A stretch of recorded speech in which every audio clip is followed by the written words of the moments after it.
There is a quiet moment many people recognize, but rarely name. You are sitting somewhere familiar, maybe scrolling, maybe staring at nothing in particular, and you notice that something is missing. Not sadness, not happiness, just the absence of reaction. Things that should matter feel distant, like they are happening behind glass, slightly delayed. You still respond, you still function, but inside, there is a kind of emotional silence that feels oddly normal, almost practical. It is uncomfortable, but not painful enough to demand attention, so most people move on without questioning it. They tell themselves they are tired, or busy, or just going through a phase that will pass on its own. Yet this muted state keeps returning, slipping into ordinary days without explanation, without urgency. What if that numbness is not random? What if it is a pattern quietly shaping how you experience your own life, moment by moment? I have noticed how often people describe this feeling indirectly. They say things like, "I know I should care more," or "Nothing really excites me anymore," or even, "I feel fine, I guess." That word, fine, sounds neutral, but it often carries resignation underneath, like an agreement made too quickly. Psychology reveals that emotional numbness often shows up not during chaos, but after it, after long periods of emotional effort, after caring deeply without resolution, after making too many decisions that pull you away from what you actually feel, one small compromise at a time, barely noticeable on its own. There is a moment I remember clearly. I was listening to someone talk about something important to them. I nodded. I responded at the right times. I even offered thoughtful comments. And later, much later, realized I felt nothing about the conversation. Not boredom, not interest, just neutral. That realization stayed with me longer than the conversation itself, because it felt unfamiliar. Most people assume numbness means something is broken, but researchers suggest it is often a form of protection, not dramatic, not conscious, just a quiet adjustment your mind makes when emotional input feels overwhelming, repetitive, or unrewarded. Think about how you react to constant notifications. At first, every sound grabs your attention. Over time, your brain learns to soften the response. Emotional numbness can work the same way. Too many emotional triggers without relief, and the system lowers the volume to preserve energy and stability. Here is where it gets uncomfortable. Numbness does not feel like defense. It feels like absence. And absence is easy to ignore, especially when life keeps moving and no one is asking you to stop. People often describe their lives during this phase as stable. Nothing is wrong. Nothing is exciting. Days blur together. Decision-making becomes mechanical. You choose what is practical, what avoids conflict, what keeps things predictable and manageable.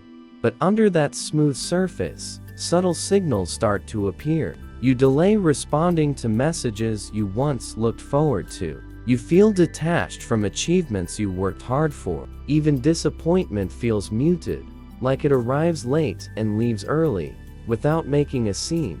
That is usually when people say they feel lost, without knowing why. Lost without drama, lost without panic.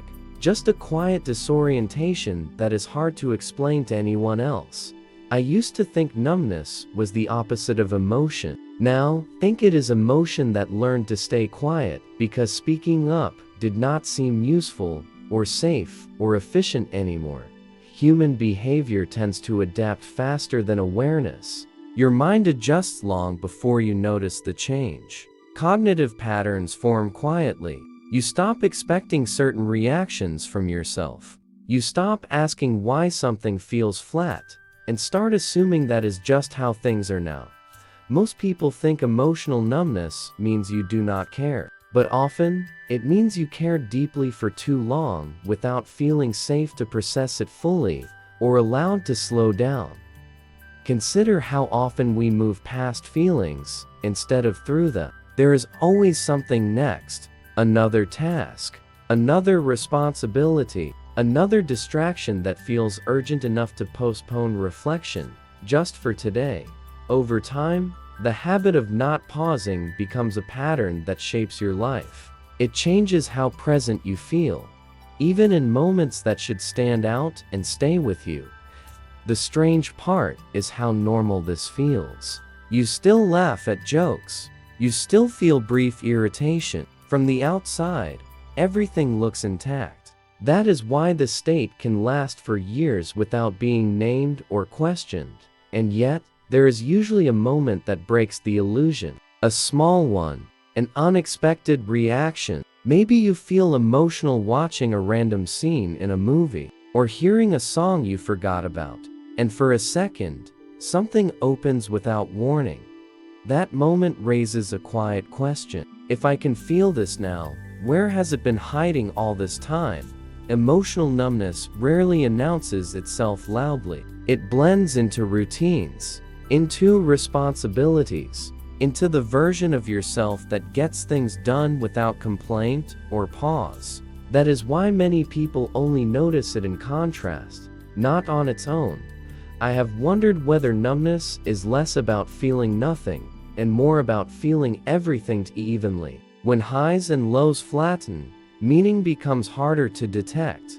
Days feel interchangeable, even when important things are happening inside them. Researchers suggest that when emotional responses are repeatedly postponed, the mind learns to conserve energy, not because it wants to shut down, but because it wants to survive the constant demand to adapt without rest or acknowledgement. There is a common misunderstanding that healing always looks active, talking it out, crying, processing, but some forms of coping look passive, quiet, invisible. Emotional numbness often lives there, unnoticed because it does not disrupt performance or productivity. Think about how often people say they are just tired. Not physically, emotionally. That fatigue does not come from one event. It comes from patterns of suppression that feel responsible in the moment. You keep going because stopping feels impractical or selfish. Decision-making changes subtly during this phase. You choose what feels safest, not what feels right.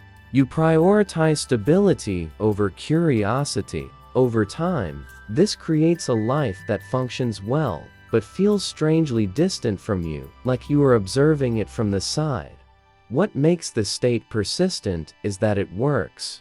It reduces discomfort. It keeps you productive. It avoids collapse. The cost is paid slowly, through disconnection that is hard to measure until it accumulates.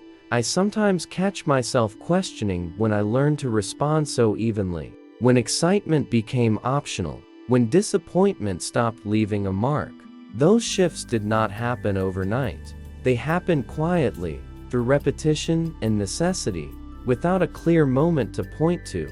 Psychology often focuses on extremes: anxiety, depression, trauma. Emotional numbness sits in between. That is why it is easy to overlook. It does not interrupt life. It dulls it, softly and consistently. There is also a social layer. Many environments reward emotional restraint, calmness, rationality, control. Over time, people confuse numbness with maturity and silence with strength, without realizing the difference. But there is a difference between emotional regulation and emotional absence. One allows you to feel without being overwhelmed. The other avoids feeling altogether, without calling attention to itself. Subtle signals appear when this balance tips. You struggle to name preferences. You feel indifferent about outcomes that once mattered. You notice time passing faster, as if days are skipping ahead without leaving impressions behind. Patterns that shape your life often operate below awareness. Emotional numbness is one of them. It changes how you relate to others, how you interpret emotional triggers, how you experience yourself when no one is watching. Most people wait for numbness to turn into something louder before they pay attention. Burnout, sadness, restlessness. But numbness itself is already a message, even if it speaks quietly, not a demand, not a crisis. A signal.it suggests that something inside learned it was safer to stay quiet. That feeling fully did not seem efficient, or welcome, or useful at the time, given the circumstances. There is no single cause, no clear moment to point to, just layers of adaptation built over ordinary days, shaped by decisions that once made sense and helped you cope. As this realization settles, the question is not how to fix it. That kind of framing misses the point. The more interesting question is what this state has been protecting you from noticing about yourself. Emotional numbness is not an ending. It is a pause that went unnoticed. A space where feeling waited without pressure or demand, without being forced. And once you recognize it, even slightly, something shifts. Not